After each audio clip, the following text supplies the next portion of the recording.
una manera responsable de ejercer pues nuestra profesión. Artículo 37. Escogí el literal D. Para mí este es muy importante porque se resumen los demás literales de este artículo, teniendo en cuenta que abarca el respeto que debe tener por mis colegas, y el respeto se refiere a no hablar públicamente de su trabajo y a las consecuencias que conlleve, ni de tampoco del desempeño profesional que tengan pues mis compañeros, y además el reconocer para mí se refiere al pago adecuado del trabajo asignado pues a nuestros colegas o a personas, digamos, a las cuales nosotros les estamos asignando una tarea en específico. Artículo 38. Escogí el literal A, ya que debo respetar el trabajo de mis colegas y solo hacer uso de esos trabajos cuando tenga una autorización previa de ellos. No referenciar estos trabajos, digamos, o utilizar parte de estos trabajos en algún proyecto que yo estoy realizando sin tener pues como la debida autorización o pues digamos permisos por parte del autor. Artículo 39, para mí fue el literal B. Pues para mí es importante porque pues es parte de nuestra honestidad y pues como referenciar el buen nombre de nuestra profesión. Artículo 40, también escogí el literal A. Dice, este es el más relevante para mí, ya que debemos hacer las cosas de la mejor manera, con excelente calidad y cumpliendo a cabalidad con las exigencias pues, que nos están dando. Artículo 41, literal A. Nuestro ejercicio debe ser resaltado por la honestidad y el compromiso, garantizando que los logros obtenidos son mérito propio. Esto nos convierte en profesionales calificados. No pues como utilizar a nuestros colegas o personas que apenas están, digamos, como teniendo algunos conocimientos, no utilizarlos a ellos y que ellos hagan nuestro trabajo y ya nosotros, digamos, sobresalirnos con el trabajo de otra persona. Artículo 42. Para mí fue literal A. Se debe ser imparcial al momento de realizar las evaluaciones a familiares o conocidos y pues yo pensaría que en esa parte si tratar de que si en una de esas tareas que nosotros tenemos que evaluar es parte de una familiar o alguien que conocemos, tratar de asignarle esa evaluación a otra persona. Y pues de no ser así, pues hacerlo de la mejor manera posible y pues muy imparcial, perdón. Artículo 43. Escogí el literal A. Para mí es importante porque debo de tener interiorizado que como profesional tengo la autonomía para decidir cuándo participo y en qué proyectos participo y cuáles son las consecuencias que me traería al participar. Debo tener la conciencia de hacer las cosas de la mejor manera posible. Artículo 44, literal A. Debo tener presente hasta dónde llega mi intervención en los procesos y tareas a las cuales fue asignado para no obstruir el trabajo de mis colegas. Solo pues intervenir, digamos, en los casos que sea necesario y que pues se haya llegado, digamos, a un acuerdo desde el inicio. Artículo 45, escogí el literal A. Ya que debo respetar la confidencialidad de las tareas y proyectos asignados a los cuales tengo a mi cargo. Y de las faltas gravísimas, escogí el literal F, cualquier violación gravísima según el criterio del Consejo respectivo del régimen de deberes, obligaciones y prohibiciones que se establecen en el Código de Ética y la presente ley. Para mí es muy importante porque para mí en este literal se abarca pues digamos todo, ya que atenta contra la integridad de los clientes, colegas y de nosotros mismos. Y pues yo hice, digamos, como una reflexión general, porque para mí, pues a pesar de que el trabajo, bueno, el ejercicio como tal, nos solicitaba decir de cada uno de los artículos cuál eran más relevantes para cada uno, pues para nosotros, para mí, digamos, lo hice, digamos, por ser el ejercicio como tal, pero para mí todos los artículos son un complemento de todo. Entonces, nosotros debemos de tener de todos los artículos, o sea, cumplir a cabalidad con todo lo que dice en este código de ética para poder llegar, digamos, a ejercer de una manera responsable, honesta y pues tener y ser unos profesionales íntegros. Esa sería pues como mi intervención, profe. Muchas gracias. Ok, muy bien, muchas gracias, Francis Lady. ¿Quién continúa? Yo, profe. Lina. Sí, señor. Bueno, hágale. Listo, entonces, del artículo 35, deberes de los profesionales para con la dignidad de sus profesiones. Para mí, el ítem número 6, C, perdón, que es velar por el buen prestigio de estas profesiones. Esto nos establece una práctica integral de nuestra profesión, ya que buscamos practicarla con respetos de todas las disposiciones y normas legales que nos exige la ley. Y me parece que este ítem comprende los dos que tienen en este artículo, pues es como un resumen de los otros dos. Bueno, artículo 36. Prohibiciones a los profesionales respecto a la dignidad de sus profesiones.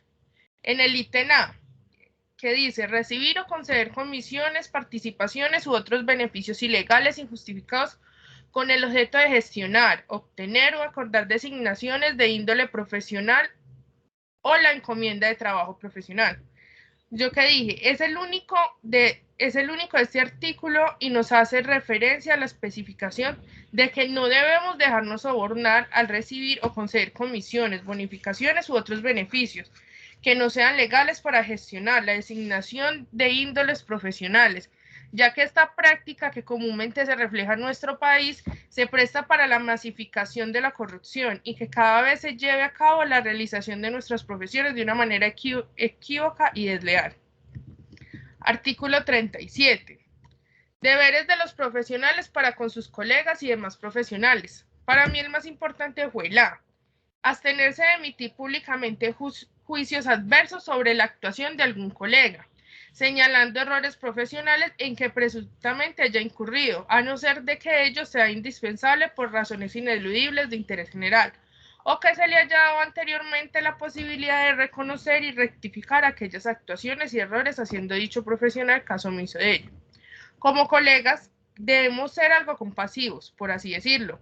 Y como dice la norma, si evidenciamos malas actuaciones en el ejercicio de la profesión de un ingeniero, se le debe sugerir reconocer y rectificar sus faltas, antes de hacer juicios públicos que pueden dañar su imagen de profesional. Debemos ser muy conscientes que por nuestra condición humana podemos llegar a equivocarnos, pero debemos procurar corregir y tener un actuar ético.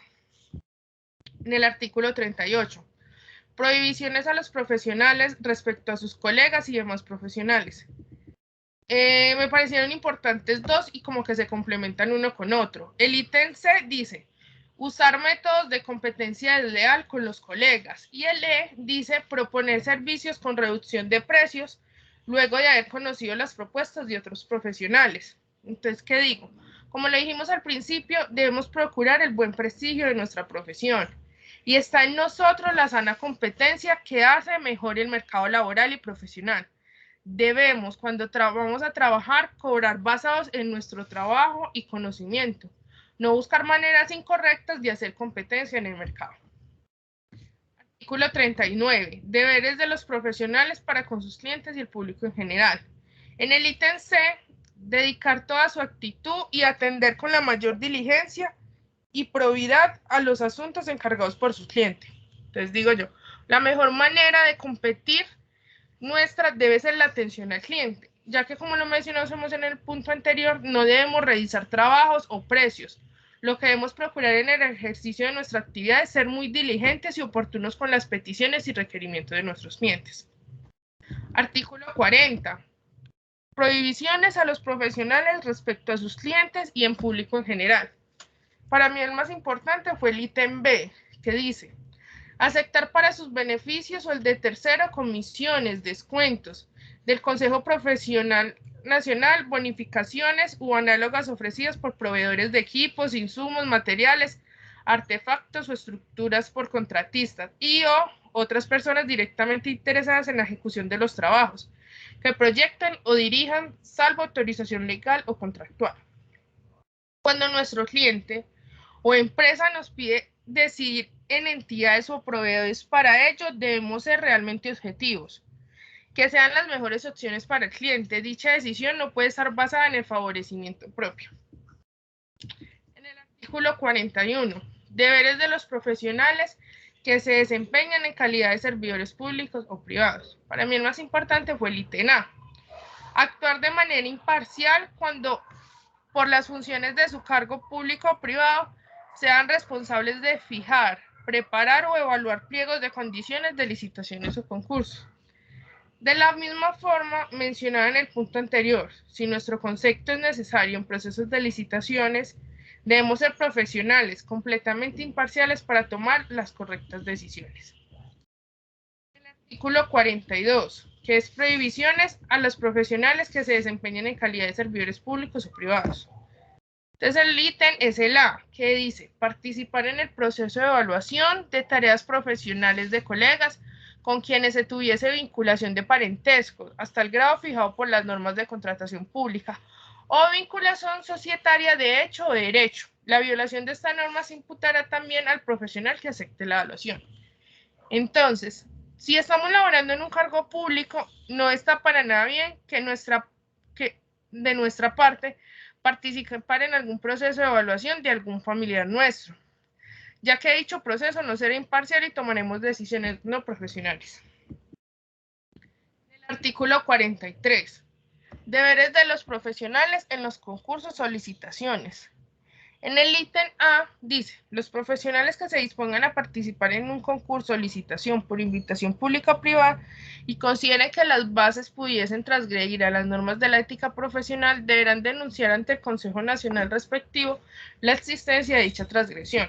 Entonces, si en el proceso de concursar o licitar para el ente público y en el proceso evidenciamos que dicho concurso no transgrede la profesión, podemos usar el Consejo Profesional respectivo para denunciar esta agresión e impedir que se siga tratando de manera indebida a los profesionales. Artículo 44. De las prohibiciones a los profesionales en el concurso o licitaciones.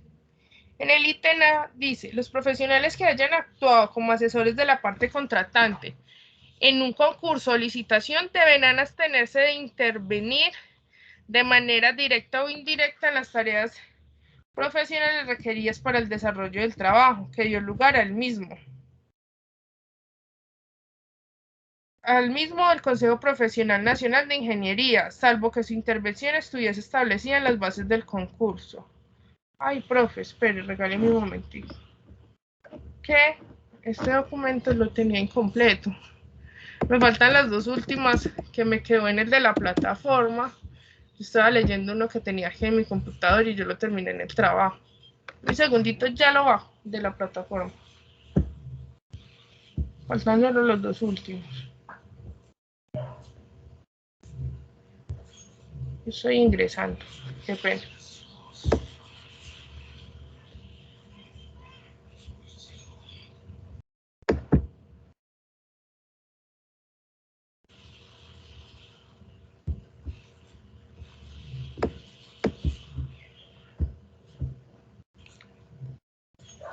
Voy en el artículo 44. Y este termina.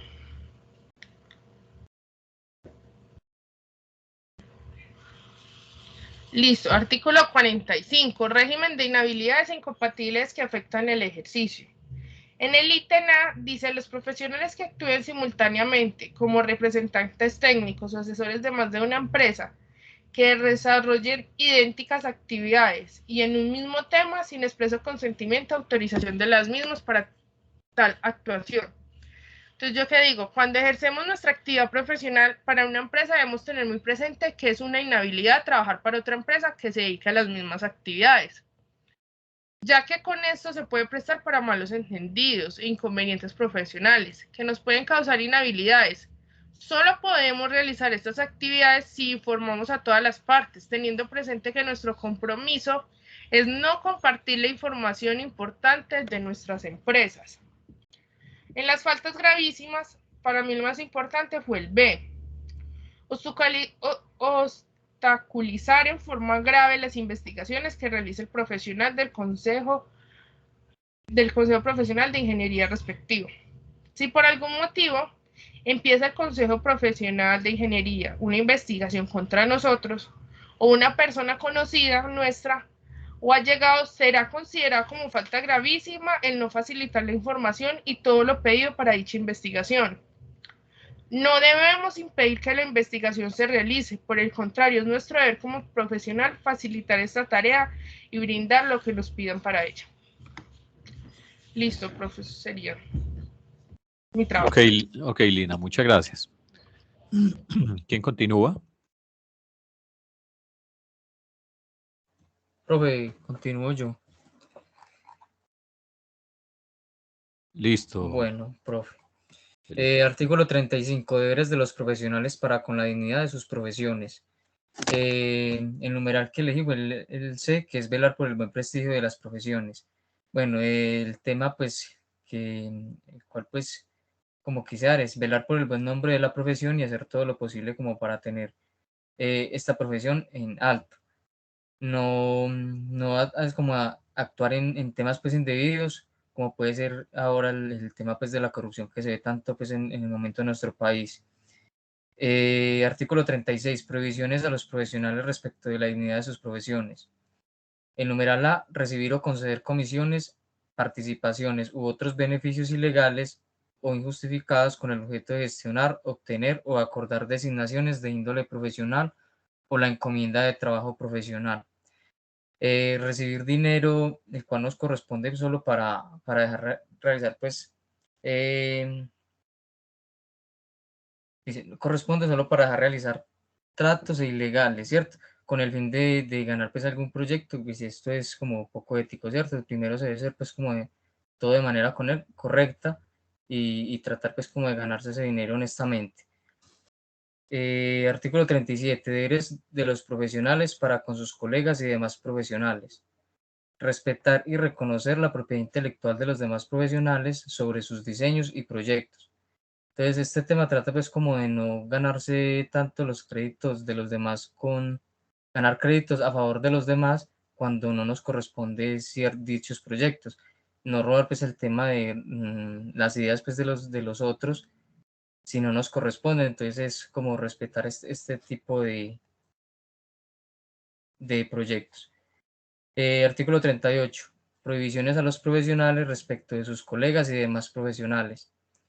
Utilizar sin autorización de sus legítimos autores y para su aplicación en trabajos profesionales propios los estudios, cálculos, planos, diseños y software y demás documentación perteneciente a aquellos, salvo que la tarea profesional lo requiera, caso en el cual deberá dar aviso al autor de tal utilización.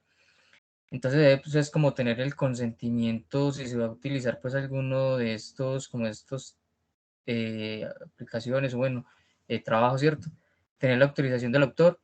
Si es que lo vamos a utilizar nosotros, primero tener como ese aval.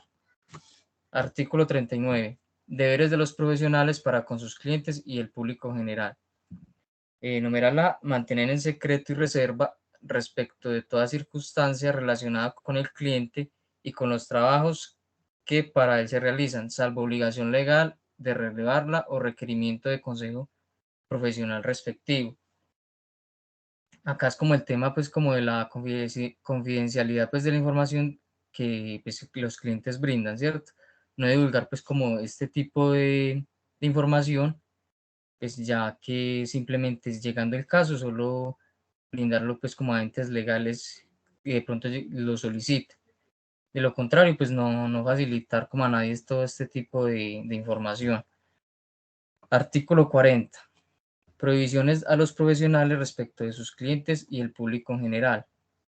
Numeral B. Aceptar para su beneficio o el de terceros comisiones, descuentos, bonificaciones u otros análogas ofrecidas por proveedores de equipos, insumos, materiales, artefactos o estructuras por contratistas o por otras personas directamente interesadas en la ejecución de los trabajos que proyecten o dirijan salvo autorización legal o contractual. Entonces es como no dejar, pues, que algún proveedor o estos contratistas ofrecernos, pues, como remuneración bajo cuerda, pues no, y no, pues, como no aceptarla porque simplemente para dejar como implementar equipos, pues, como de su propiedad. para realizar pues algún trabajo, algún proyecto que estos tengan, ya que pues este proceso no es correcto y todo se debe ganar pues como de buena manera. Artículo 41. Deberes de los profesionales que se desempeñen en calidad de servidores públicos o privados. Numeral A. Actuar de manera imparcial cuando por las funciones de su cargo público o privado sean responsables de fijar o preparar o evaluar pliegos de condiciones de licitaciones o concursos. Bueno, siempre en este tipo de situaciones se debe tener pues como un punto neutro para pues tomar como las decisiones correctas y no desviarnos pues como por la conveniencia para nosotros o de alguna otra persona, ya sea por temas pues personales, sí, los cuales pues se quieran como sacar provecho. Artículo 42, sí, artículo 42. Prohibiciones a los profesionales que se desempeñen en calidad de servidores públicos o privados. Participar en el proceso de evaluación de tareas profesionales de colegas con quienes se tuviese vinculación de parentesco hasta el grado fijado por las normas de contratación pública o vinculación societaria de hecho o de derecho. La violación de esta norma se imputará también al profesional que acepte la evaluación, que es el tema, pues como hablaban los demás compañeros, el tema de intereses o la rosca, ¿cierto? Pues esto es un tema muy delicado, ya que pues, la persona a la que está hablando, ya sea pues se tenga algún parentesco, sea muy conocido, no se puede hacer como este tipo pues de procesos porque no se actúa pues de manera poco ética y no es pues muy correcto evaluar a estas personas así de esta manera. Siempre se debe evaluar pues es por la calidad pues de su trabajo o en sí pues de lo que cada persona realice. Deberes de los profesionales en los concursos o licitaciones. Los profesionales, numeral A, los profesionales que se dispongan a participar en un concurso o licitación por invitación pública o privada y consideren que las bases pudieran transgredir las normas de la ética profesional, deberán denunciar ante el consejo profesional respectivo la existencia de dicha transgresión.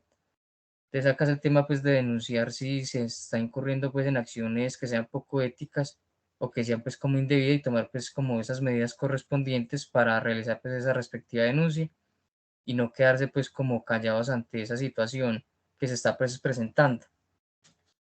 Artículo 44. De las prohibiciones a los profesionales en los concursos o licitaciones. Numeral A. Los profesionales que hayan actuado como asesores de la parte contratante en un concurso o licitación deberán abstenerse de intervenir directa o indirectamente en las tareas profesionales requeridas para el desarrollo del trabajo que dio lugar al mismo, salvo que su intervención estuviese establecida en las bases del concurso o licitación.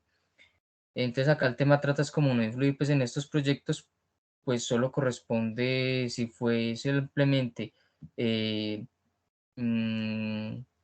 pues como contratado para el tema de la evaluación, entonces no influir pues como en el tema de este otro tipo, ¿cierto? Entonces no intervenir pues como en tanto en el contrato o la prestación de otros servicios si el servicio que se contrató fue como asesor. Bueno, de las inhabilidades e incompatibilidades de los profesionales en el ejercicio de la profesión. Artículo 45. Régimen de las inhabilidades de incompatibilidades que se afectan el ejercicio. Numeral A. Los profesionales que actúen simultáneamente como representantes técnicos o asesores de más de una empresa que desarrolle idénticas actividades y en un mismo tema sin expreso consentimiento y autorización de las mismas para tal actuación. Bueno, aquí se debe cuidar mucho lo que es, pues, guardar y dar, pues, como a conocer esas asesorías, si se están dando, pues, a varias empresas, porque se debe, pues, como tener ese consentimiento pues, porque se puede llegar a incurrir en una falta grave. Entonces, si se tiene, pues, este tipo de asesorías, darlo a conocer para así no, pues, no caer como como en falsos tratos, ¿cierto? Y no afectar simplemente pues a la competencia o llevando todo pues como un engaño y no confundir a los dos o más que de pronto estén también, pues, se les estén prestando pues asesoría, sino que todo pues sea claro y que todo pues sea pues como legal. Profe, eso es todo. Muy bien, muchas gracias. ¿Quién continúa?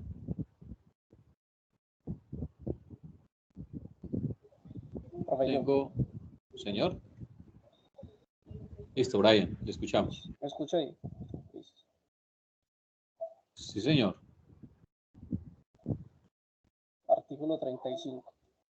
Deberes de los profesionales para con la dignidad de sus profesiones. Respetar y hacer respetar todas las disposiciones legales y reglamentarias que incidan en actos de estas profesiones, así como denunciar todas sus transgresiones.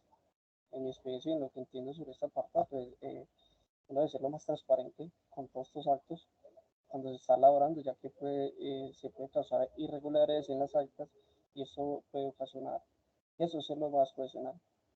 Artículo 36.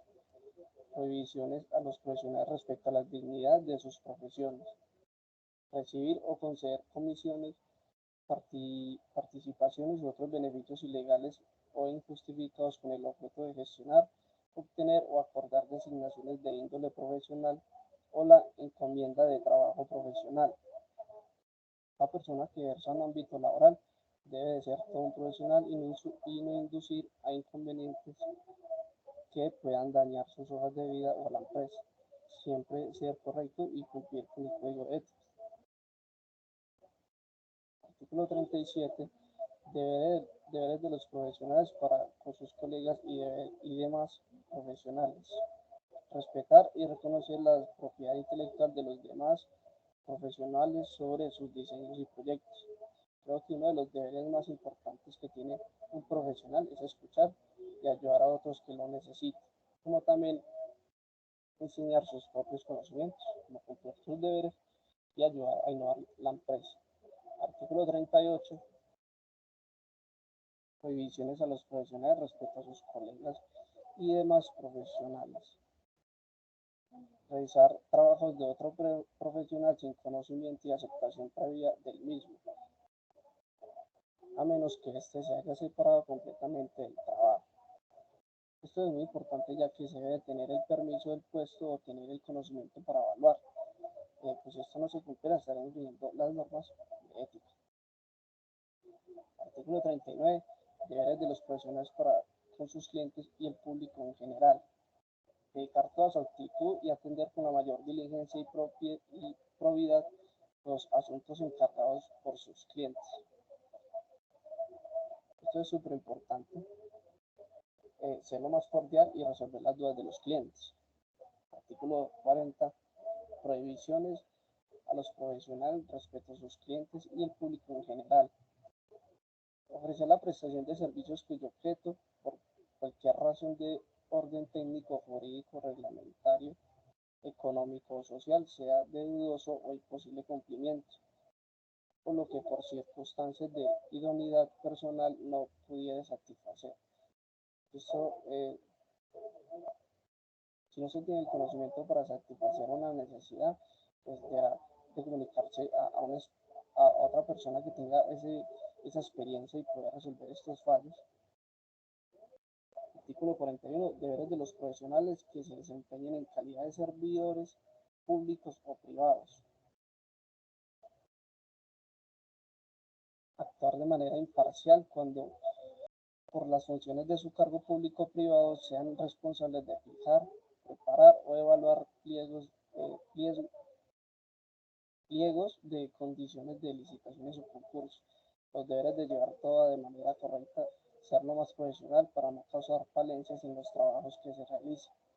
Eso es cumplir con los deberes y sus funciones que se empeñe cada trabajador para así ser lo más responsable. Artículo 42. Prohibiciones a los profesionales que se desempeñen en calidad de servidores públicos o privados. Participar en el proceso de evaluación de tareas profesionales de colegas con quienes se tuviese vinculación de parentesco hasta el grado fijado por las normas de contratación pública o vinculación societaria de derecho o derecho. La violación de esta norma se imputará también al profesional que acepte tal evaluación, hacer las pruebas y que tenga ese conocimiento y validez profesional para evaluar a otra persona, ya que esto ocasiona fallas académicas en el área que postule. Artículo 44 de las prohibiciones a los profesionales en los concursos o licitaciones. Los profesionales que hayan actuado como asesores de la parte contratante en un concurso o licitación deberán abstenerse de intervenir directa o indirectamente en las tareas profesionales requeridas para el desarrollo del trabajo que dio lugar al mismo. Cada profesional deberá cumplir con lo que se estipula en los documentos establecidos. Artículo 45. Régimen de inhabilidades e incompatibilidades que afecten el ejercicio. Los profesionales no deben intervenir como peritos o actuar en cuestiones que comprendan las inhabilidades e incompatibilidades generales de ley. Y bueno, esto es muy importante porque cada profesional no puede intervenir, o sea, el tipo puede como tomar una decisión de alguna ley o de estos ejercicios. Y de las faltas gravísimas, abandono injustificado de los encargos o compromisos profesionales cuando tal conducta cause un grave detrimento al patrimonio económico del cliente o se afecte de la misma forma el patrimonio público. No cumplir con las expectativas y dejar cualquier cargo o proyecto a medias es una falta gravísima.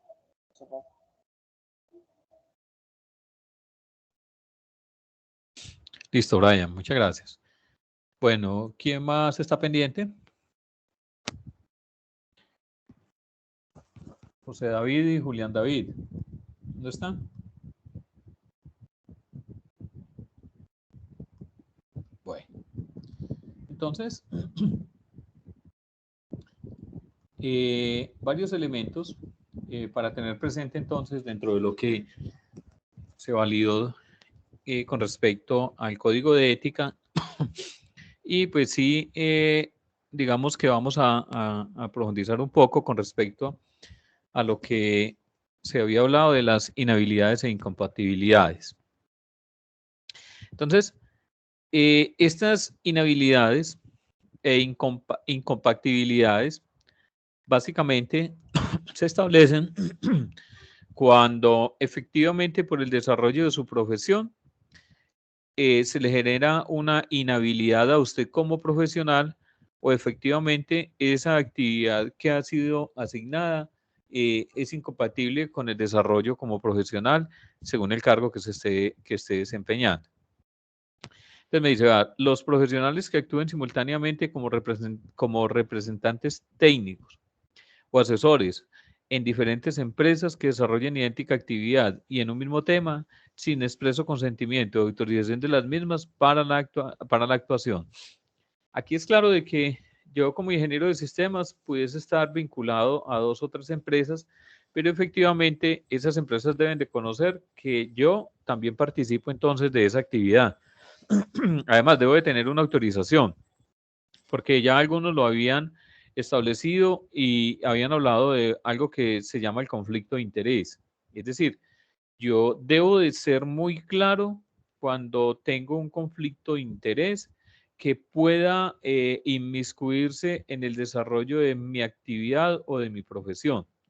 ¿Qué quiere decir esto? Pues yo no puedo, digamos, supóngase que usted es gerente o dueño de una empresa que comercializa partes para computador y usted, digamos que pertenece a su empresa, al área de TI y le van a comprar algo a usted, siendo usted representante de esa compañía.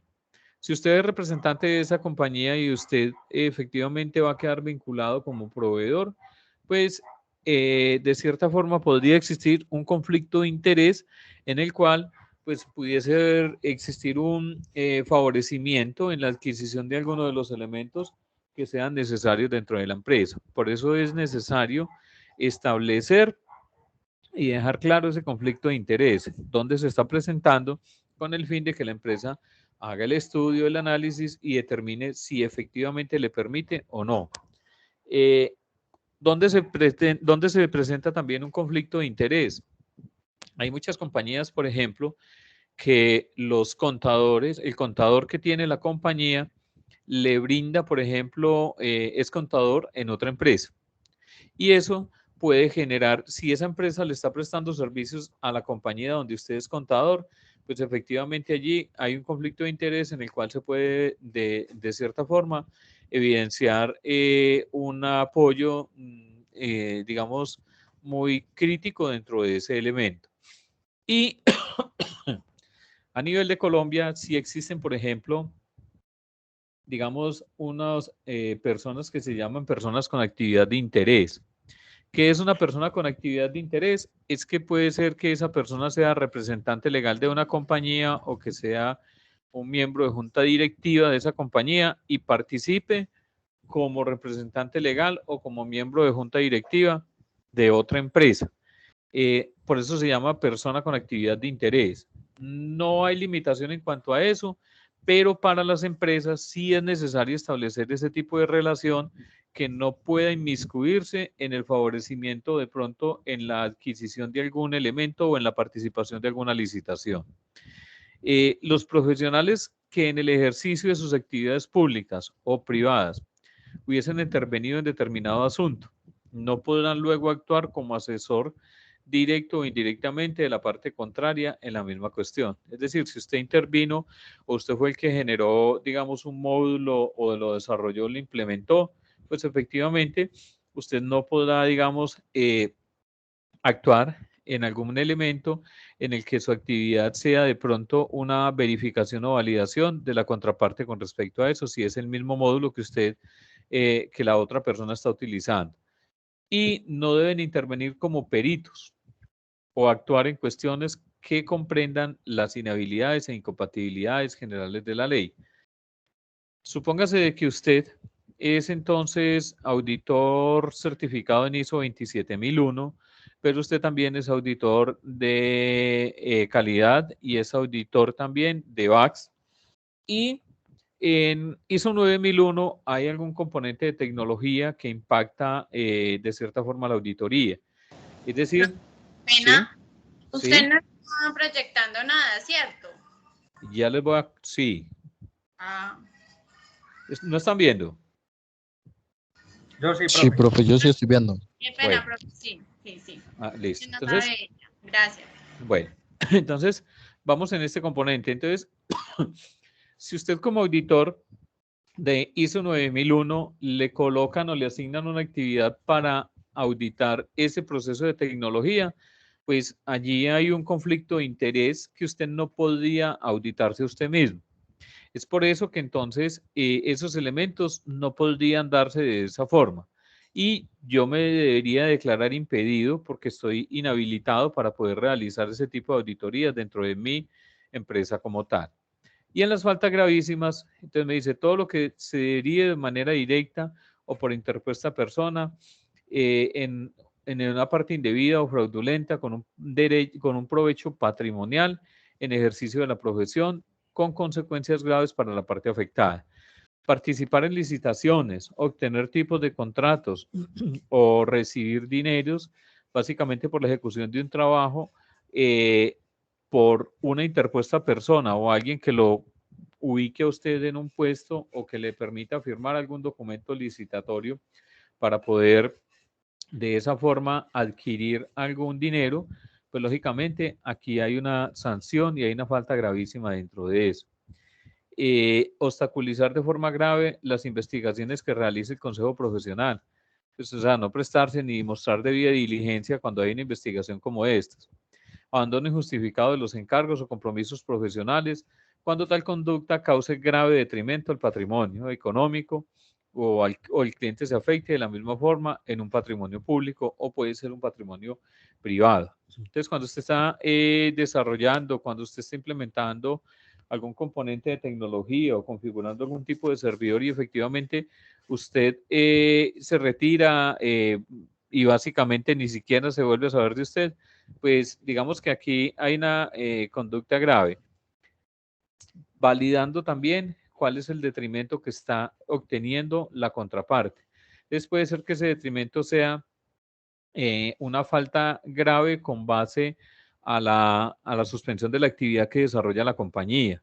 O puede ser que esa inasistencia suya o efectivamente haber dejado todo ese proyecto allí tirado le genere un retraso en información o puede ser inclusive hasta un componente legal que básicamente tengan que entregar a otra empresa y eso les cause tanto a la empresa donde usted está representando o validando algún tipo de sanción.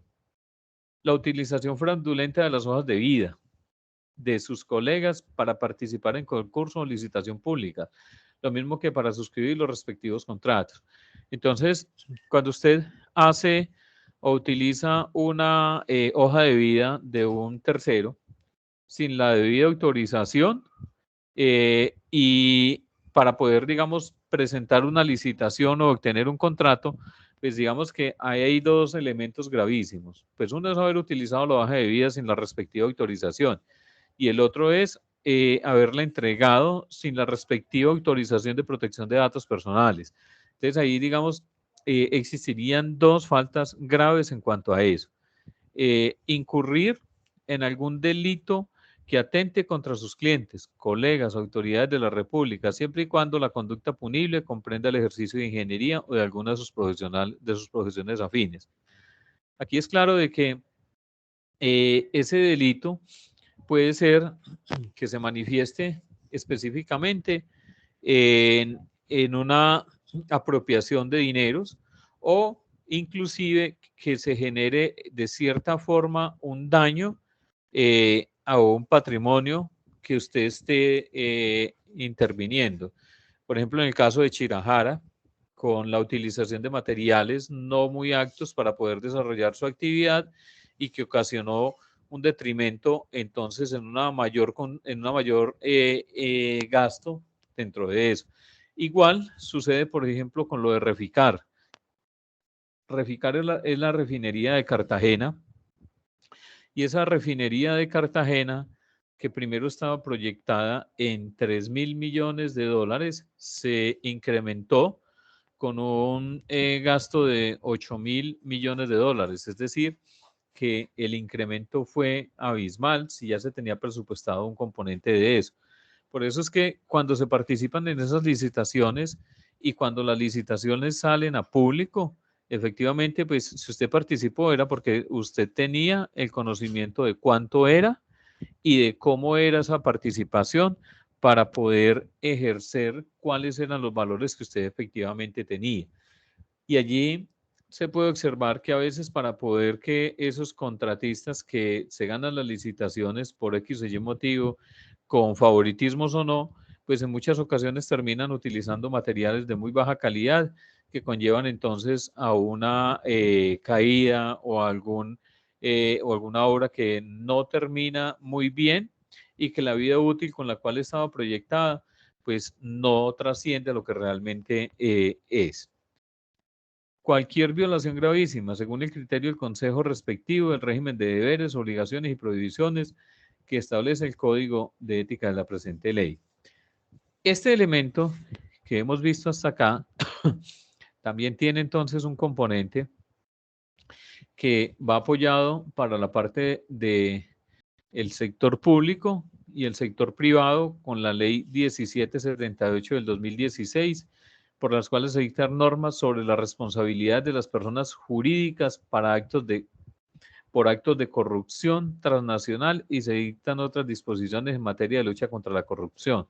Entonces, este componente también impacta directamente a todos los profesionales que hoy se tienen y no solamente los profesionales. Aquí impacta directamente a todos los representantes de la compañía, juntas directivas, trabajadores, colaboradores, etcétera. Para las empresas que son vigiladas por supersociedades, efectivamente hay un componente de todo lo que tiene que ver con los programas de transparencia y ética empresarial.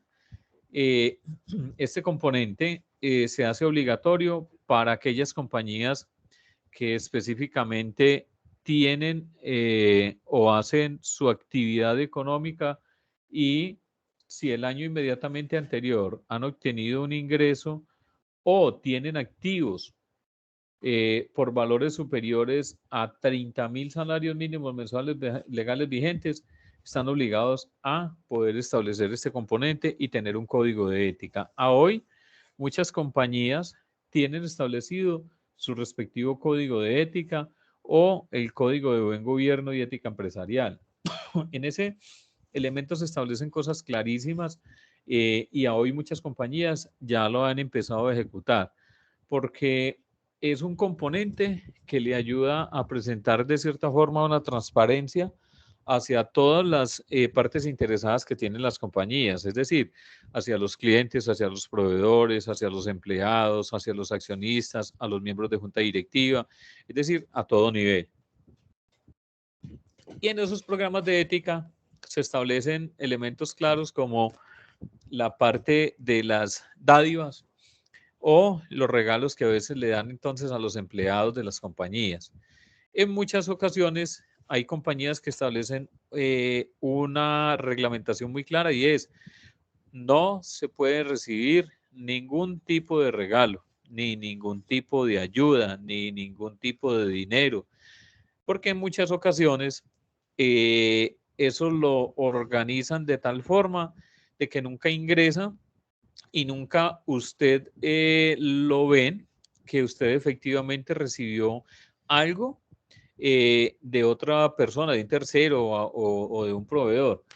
Muchas ocasiones pueden ser que le regalen entonces un viaje, puede ser que le regalen una estadía, puede ser que le regalen algo material que efectivamente usted no recibe, pero que sí va en detrimento de todo lo que tiene que ver con una ética dentro de su compañía y una ética como profesional que es. Entonces, aquí hay dos vertientes, un componente de ética empresarial, pero también un componente de ética profesional como, como desarrollador, básicamente, de esa profesión que usted tiene y ejecuta en su empresa. Entonces, esos elementos empiezan a jugar un valor bastante importante, porque en la parte pública y en la parte privada, pues efectivamente hay unos entes de control que establecen unas medidas aplicables para todo este componente. Y en el componente público, efectivamente, está entonces todo lo que tiene que ver con la función pública. Y en la función pública sí hay unos elementos que empiezan a hacer unos seguimientos específicos dentro de esto.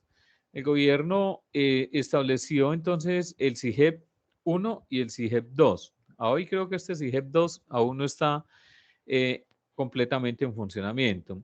Este sistema de información y gestión del empleo público, a los empleados públicos se les obliga que deben de mostrar todo lo que ellos han adquirido, cuáles han sido esos medios por los cuales han adquirido eso, de dónde provienen sus dineros, qué es lo que tienen a nombre suyo y también les exigen que muestren cuáles son entonces ese vínculo que tiene de primer grado de afinidad.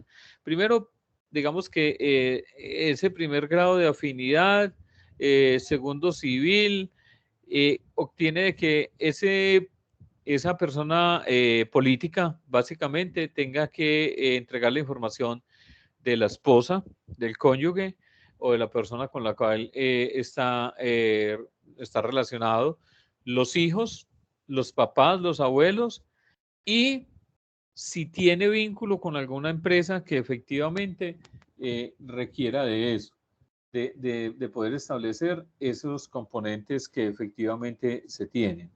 A hoy, el gobierno con un código, con una circular,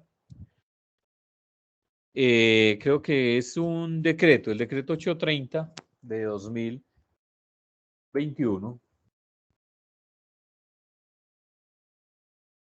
estableció cuáles son las personas que básicamente, entonces aquí me dice que este decreto salió este año en julio del 26, por el cual se modifican y adicionan algunos artículos al decreto 1081 y específicamente a lo que tiene que ver con las personas expuestas políticamente.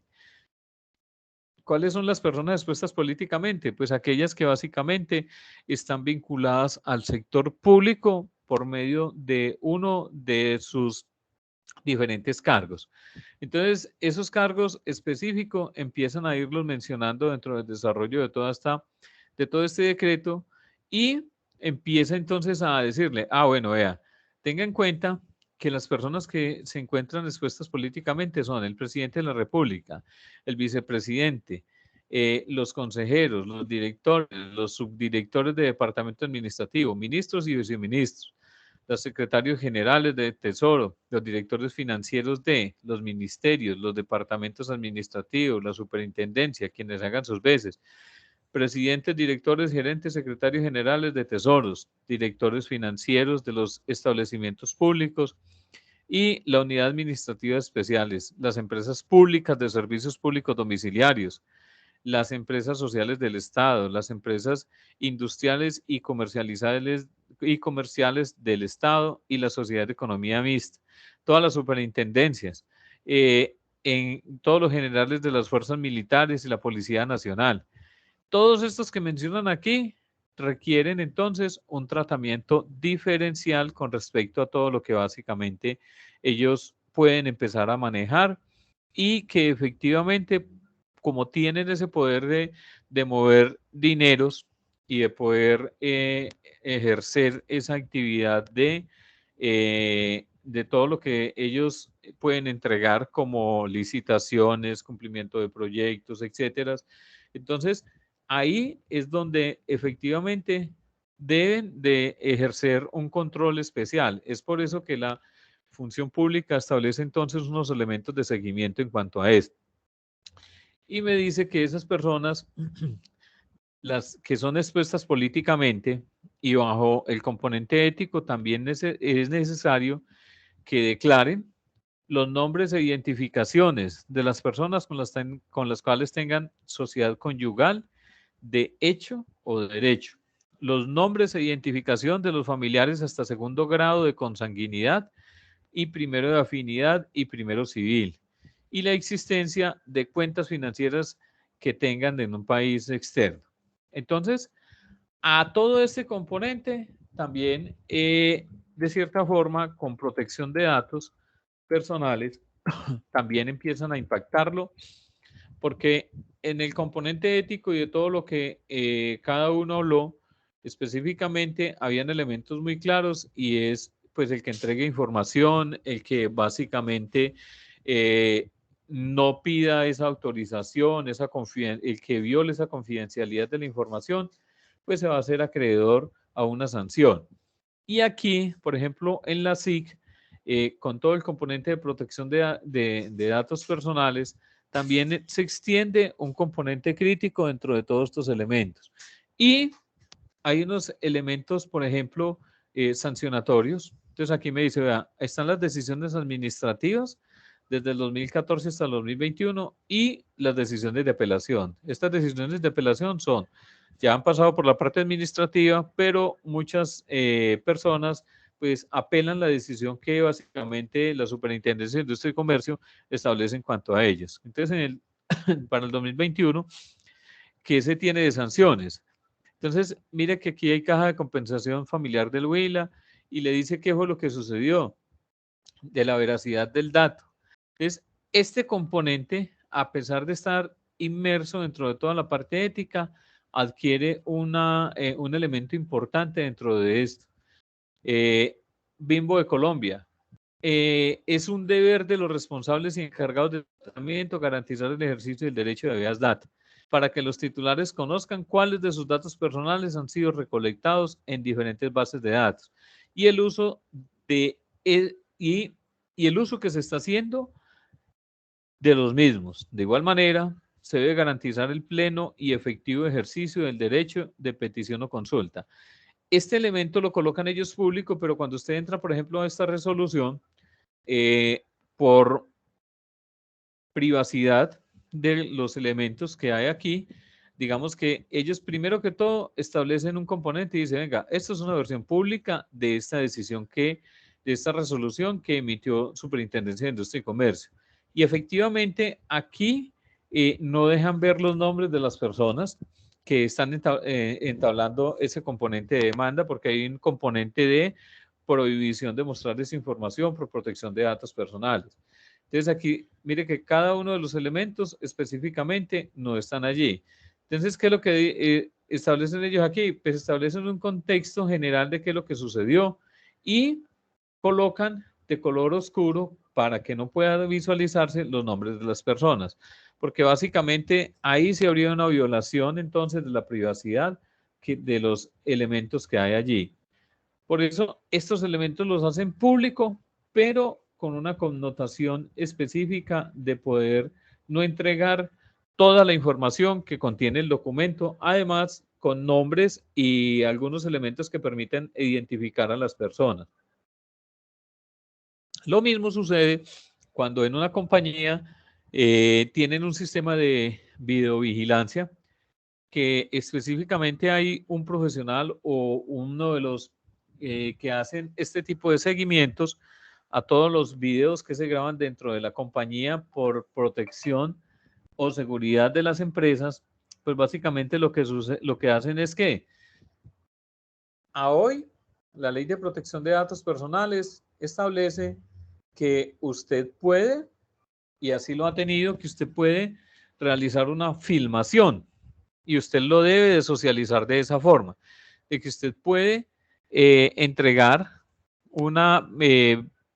que usted puede ejecutar una grabación por seguridad de la propia compañía, pero esto no le da a usted potestad de que pueda publicar los videos en otro componente o en otra actividad.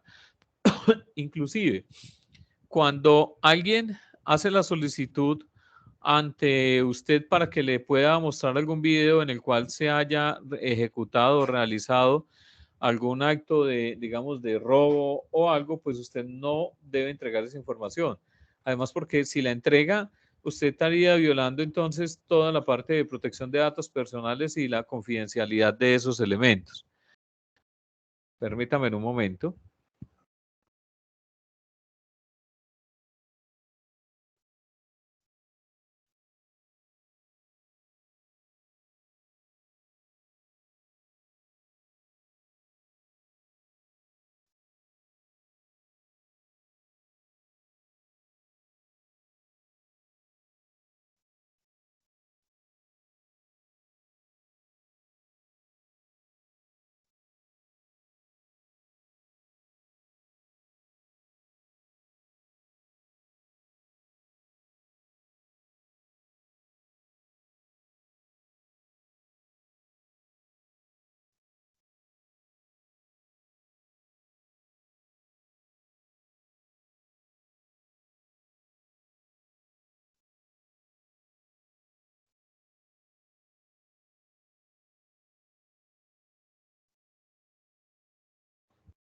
Inclusive, cuando usted está desarrollando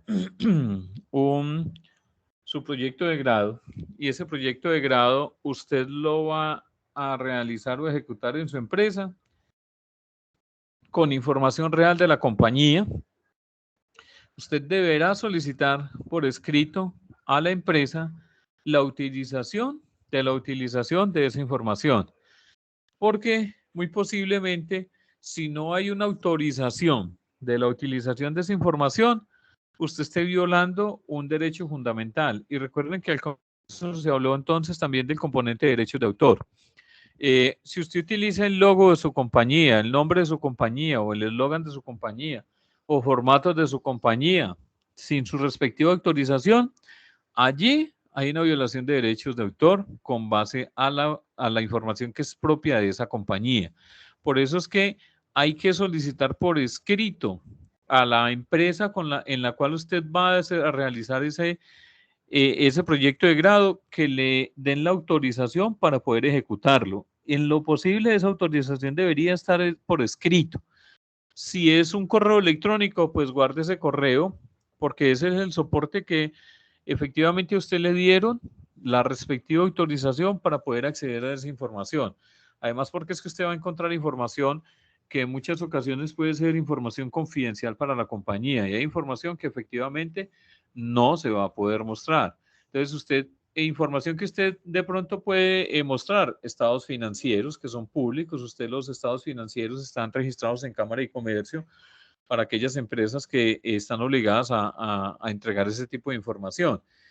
Hay una información que es pública, pero hay otra información que es privada.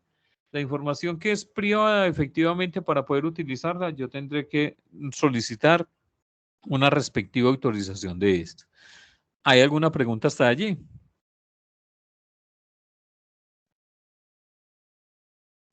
No, profe. Hay que ser muy cautos y muy precavidos en el sentido de que usted, cuando desarrolle su profesión en una compañía, pues efectivamente hay muchos elementos de protección, de carácter de protección para esa empresa. Y hay un elemento muy claro en la mayoría de las compañías. Cuando hay una crisis compleja dentro de una compañía, estamos hablando de crisis, digamos que en la empresa ocurrió un problema de una explosión, ocurrió un hecho vandálico, hubo un atentado muy grave. La compañía o la empresa tiene establecido una metodología de cómo se debe entregar esa información a los entes de comunicación. Es decir, no todos tienen esa potestad de poder hablar ante un medio de comunicación y entregar información. Recuerden que aquí en Colombia a veces estos medios de comunicación a veces son muy amarillistas, y con el hecho de ganar noticia y popularidad, pues efectivamente terminan inmersos en una cantidad de comentarios o de hechos que a veces no son. Entonces, eso mismo sucede, por ejemplo, y se apoya mucho en todo el componente de lo que tiene que ver con la libertad de expresión, cuando de cierta forma a usted le fallece, digamos, un familiar, y efectivamente estos medios amarillistas se consiguen hasta la foto, qué fue lo que pasó, y hablan pues lo que pudieron captar o lo que les pudieron comentar. De cierta forma, eso está apoyado en un componente periodístico que es la libertad de expresión en cuanto a esto. Además, porque de esa forma ellos pues actúan con, digamos, con diligencia en cuanto a eso, pero sí se apoyan mucho en todo el componente de lo que tiene que ver con la parte de la libertad de expresión. Este componente de la función pública, aquí, como medida de transparencia en estos dos primeros, que es el SIGEP 1 y SIGEP 2, efectivamente todo el sector público allí coloca cuáles son entonces los relaciones que ellos tienen con cada uno de los elementos que habíamos visto. Entonces, con el cónyuge, qué es lo que tienen registrado, inclusive como es público, según el sector gobierno, estas empresas estas personas naturales que se encuentran vinculadas en el sector público deberán tener esa información registrada allí, y para muchas compañías esa información sigue siendo un dato importante hasta 2 años después de que la persona haya dejado también su puesto o su cargo público. A hoy hay muchas compañías que realizan este tipo de revisiones, pero esa revisión se hace a través de fuentes públicas. Y ojo que entonces hay un componente que son los certificados. Certificado de la policía. Este certificado de la policía de los antecedentes, hay que prestar mucho cuidado con este, porque en muchas ocasiones transgredimos este componente, así seamos muy profesionales dentro de este elemento, pero este certificado que nos genera allí, en la política que se establece allí, es clara de que ese componente que yo consulto allí solamente es para mí como persona natural. Es decir, usted como persona natural puede consultar sus antecedentes de la policía, pero no le da potestad a que usted pueda visualizar o utilizar esa consulta que hay allí para verificar otros datos de otras personas o tomar otras decisiones diferentes a las que efectivamente se tenían establecidos allí. Entonces, por eso es importante tener presente esos elementos que se consultan en las diferentes páginas. No toda la información que en muchas ocasiones encuentro en Internet es pública. Hay mucha información que es privada y esa información que es privada, pues es la que debo respetar porque esa información sí está con componentes limitantes para muchas personas. Igual cuando usted, por ejemplo, accede a un tipo de periódico, y este tipo de periódico, cuando usted viene y lee sus políticas, efectivamente aquí hay un componente claro y es prohibida su reproducción parcial o total. ¿Qué es reproducción? Es copiar y pegar. ¿Qué es parcial? Es coger un artículo y llevárselo para otro lado, ¿sí? O traducir este mismo componente hacia otro elemento, hacia otro idioma. Aquí estoy violando derechos de autor. Y si estoy violando derechos de autor, estoy actuando no éticamente para el desarrollo de mi profesional, de mi profesión como tal, dentro de lo que necesito ejecutar o establecer. Entonces, claro de que todo lo que hemos visto dentro del código de ética que está enmarcado sobre la ley 842 del 2003, también tiene otra cantidad de leyes que le permiten y que profundizan un poco más sobre este componente. Inclusive hoy muchas compañías, cada que se vinculan los profesionales, firman el código de ética de la compañía para su cumplimiento. Y además también en algunas áreas firman también el código de ética para el desarrollo de esa actividad que se va a desarrollar. Como por ejemplo los auditores internos, entonces ellos firman el código de ética de buen gobierno, pero adicional a eso también firman entonces el código de ética de cumplimiento como auditores internos de la compañía. ¿Eso qué quiere decir? Pues que efectivamente yo tengo que cumplir a cabalidad con todos los elementos que tengo y que la empresa tiene establecido. Ojo, a veces uno firma sin leer y sin tener presente qué es lo que me están diciendo allí. Puede ser de que me estén diciendo, venga, usted está firmando el código de ética y transparencia de la compañía y eso tiene unos componentes que son unas políticas de cumplimiento. Y usted esas políticas de cumplimiento no las leyó, pero usted firmó. Entonces, esas políticas de cumplimiento obedecen a muchos elementos que hay que tener presente dentro de todo esto. Elementos tales como en la parte de lo que veíamos entonces con el conflicto de interés, que usted no podrá vincularse si en muchas empresas, por ejemplo, no dejan vincular si usted allí trabaja el papá o la hermana y están en procesos críticos de la compañía, pues básicamente hay que declararse ese conflicto de interés o efectivamente no le dicen que no lo pueden contratar porque pues no le van a decir directamente, pues aquí tenemos un conflicto de interés, pero sí muy claramente le pueden decir, venga, lo que pasa es que aquí digamos que ese rango de afinidad no lo podemos aceptar. Entonces, cerrando con estos elementos y mirando un poco de los artículos que cada uno estuvimos hablando, entonces, hay un componente para la dignidad de las profesiones. Esa dignidad se evidencia específicamente en el desarrollo y cumplimiento de todas sus actividades. Es claro que en muchas ocasiones puede ser de que yo esté denigrando de mi profesión como ingeniero de sistemas.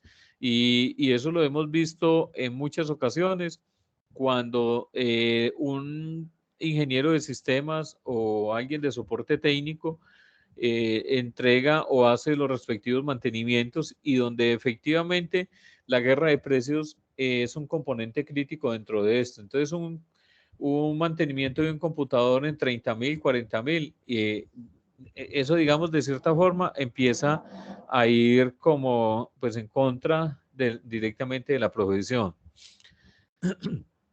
También con todo lo que tiene que ver con los colegas y demás profesionales, no solamente con la parte de los ingenieros de sistemas, sino con los demás profesionales que efectivamente podemos tener contacto con todos los clientes y el público en general, con todos los servidores públicos.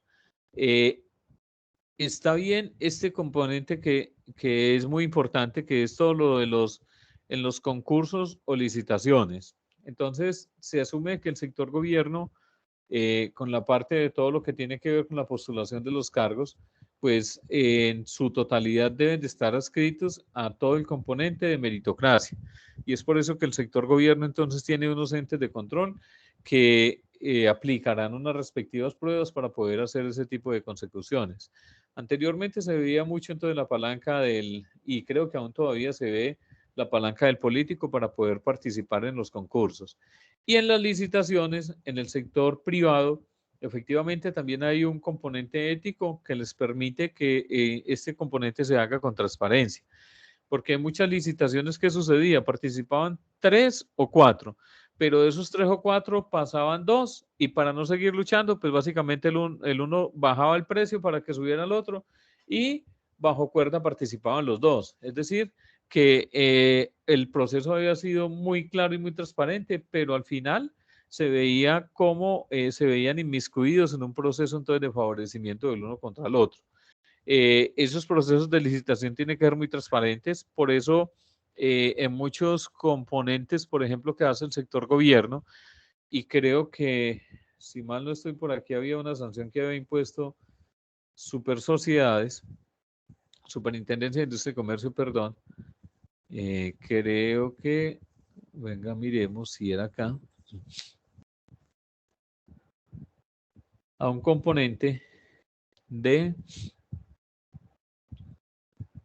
a ver si era aquí.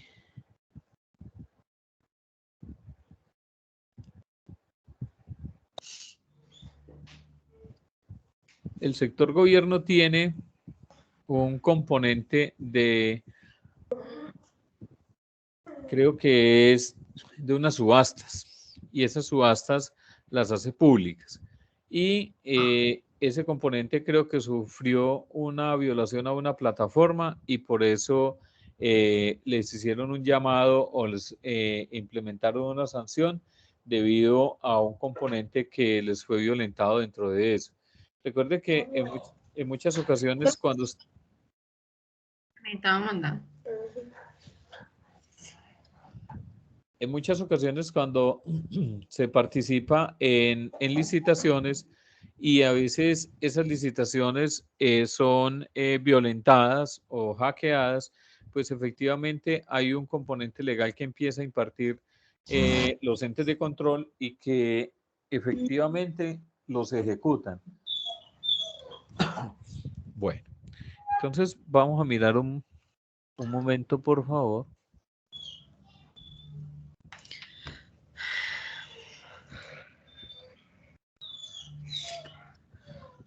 Tenemos entonces para la siguiente tutoría, entonces la investigación que ya está en la plataforma y vamos a hacer la respectiva socialización entonces la siguiente clase o la siguiente tutoría.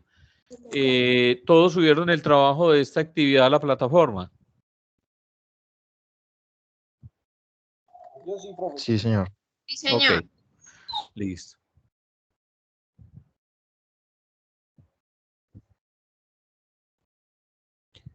Bueno. Entonces...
Bueno, vamos a mirar un último temita aquí que tiene que ver con el componente del ciclo de vida de la información. El ciclo de vida de la información efectivamente establece entonces todos los elementos que a hoy se tienen de la información y específicamente cómo van pasando dentro de cada uno de los elementos que se tienen. Entonces, hay una generación de información. Después de que esa información es generada, pues efectivamente se selecciona para tal fin o para la actividad que se requiera. Esa información después de seleccionada se establece cómo se va a representar. Puede ser que se represente por medio de reportes, de informes o de elementos que requieran otros procesos para su respectiva utilización. Y luego de esa representación, la información debe de tener un almacenamiento que garantice la disponibilidad en cualquier momento. Es por eso que se habla de recuperación. Cuando hablamos de recuperación, estamos diciendo de que esa información como tal, yo la pueda recuperar en cualquier momento sin dar perjuicio de algún requerimiento legal. Luego de esa recuperación, yo puedo realizar una distribución o una entrega y por último un uso. Para los diferentes sistemas de información que se utilizan y para los diferentes entes de control del sector gobierno, se establece algo claro y es que toda compañía, dentro de su ciclo de vida de la información, independiente al sistema de información que esté utilizando, debe de tener la potestad de poder establecer todo este ciclo de información, teniendo en cuenta de que esa información fue generada, se seleccionó, se representó, almacenó y que se puede recuperar en cualquier momento. Me explico. Si la empresa hizo una migración de una plataforma que venía administrando, entonces supóngase que usted traía su contabilidad en un sistema que no cumplía con todas las características para su empresa y usted decidió migrar ese sistema a un ERP, pero resulta que cuando usted migró, solo migró unos saldos finales que tenía del anterior sistema y usted solamente entregó al nuevo sistema como tal unos saldos iniciales. Eso mismo sucede, digamos, con un componente de nómina. Usted lo que entregó básicamente fueron unos saldos y unos acumulados que tenían hasta cierta fecha. Pero el anterior sistema usted lo sacó de funcionamiento. El ciclo de vida de esa información efectivamente me tiene que garantizar que esa empresa pueda tener esa recuperación en cualquier momento, independiente si hizo un cambio de sistema. Es decir, usted cambió de sistema, pero usted debe garantizar que la recuperación y ese almacenaje de esa información están disponibles para cuando hay un requerimiento legal. Entonces, vino la DIAN y le dijo, venga, es que necesitamos la información. Supóngase que usted hizo la actualización, el cambio de sistema del año 2015 en adelante y usted dejó inactivo del año 2015 hacia atrás ese sistema de información. Si efectivamente usted dejó ese sistema inactivo y no lo volvió a utilizar o efectivamente apagó sus servidores y sus bases de datos quedaron allí, ojo que está incurriendo entonces en un componente gravísimo de sanción basado en que usted no tiene la forma entonces de recuperar esa información para poder entregarla y poder que el ente de control, el cual esté haciendo un requerimiento, pues efectivamente la pueda utilizar. Entonces, claro de que este ciclo de vida de la información me empieza a generar elementos que son de demasiada importancia para las compañías. Entonces me dice que el ciclo de vida es un conjunto organizado de actividades y fases tanto técnicas como de gestión y que es necesario desarrollar a lo largo de la vida del sistema. Muchas compañías a veces determinan una depuración de las bases de datos, y esa depuración de las bases de datos a veces la hacen de cierta forma no, digamos, enfocados al componente legal, y eso los puede ver inmersos en un componente de sanción, porque yo no puedo ir de cierta forma, como diría uno, macheteando mi base de datos para poder dejar esos elementos allí, o porque mi base de datos efectivamente está demasiado grande. Entonces, cada empresa debe de dejar claro cuál es esa necesidad que tiene de esa información y hasta cuándo la deja. Pero ojo, ese hasta cuándo la deja se enfoca en un componente legal. Según el componente de ley de archivo, toda compañía debe de tener una tabla de retención de la información. Y esa tabla de retención de la información es el elemento básico que se debe sustentar para poder definir cómo y hasta cuándo tiene su información. Por código de comercio, básicamente su información comercial, financiera o contable debe de estar entonces creo que es de entre 10 y 20 años. Es decir, que usted esa información no la puede destruir, no la puede borrar y la tendré que tener allí. Hojas de vida de los funcionarios que usted tiene vinculados dentro de su empresa. Esa información debe de estar por toda la vida. ¿Por qué debe estar por toda la vida? Porque hay componentes de investigación como la fiscalía, que en muchas ocasiones, en una investigación de algo que haya ocurrido, se pueden devolver con mucho tiempo atrás con el fin de poder establecer claramente qué es lo que sucedió dentro de esa compañía.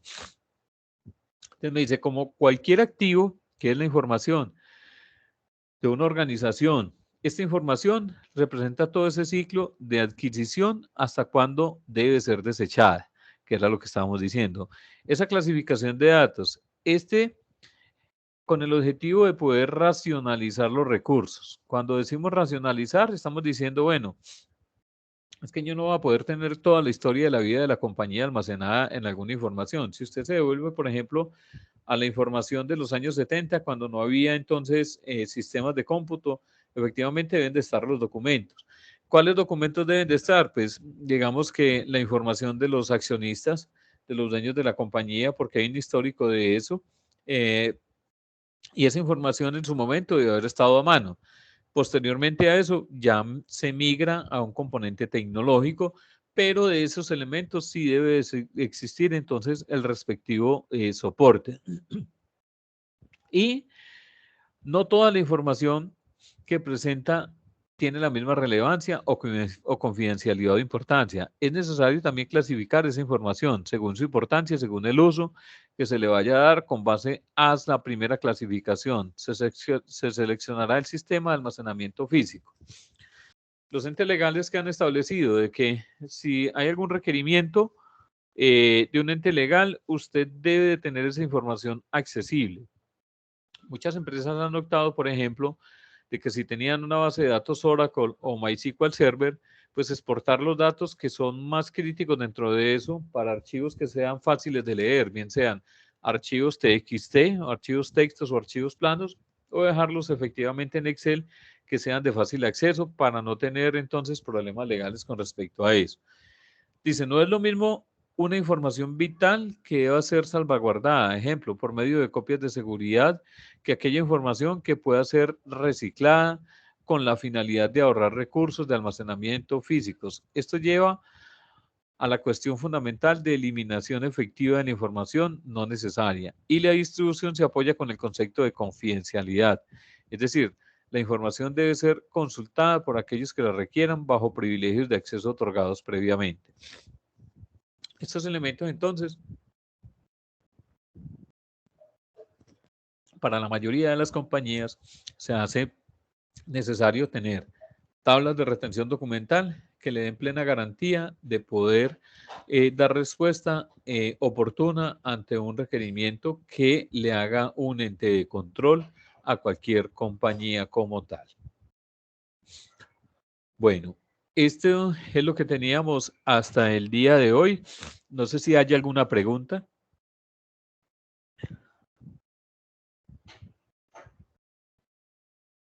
No, Mi parte no. profe. Listo. No, profe, todo claro. Ok, entonces yo creería que por hoy vamos a dejar allí. Estaremos pendientes entonces para la última actividad que es el próximo 2 de octubre para que cerremos entonces este primer ciclo de las primeras materias de este segundo semestre. Son ustedes muy formales, muchas gracias y una feliz tarde y continuidad con el resto de las tutorías. Chao, profe. Bueno, muchas gracias. Muchas Gracias, gracias, luego, profe. profe, Hasta muchas luego. gracias. semana, que descanse.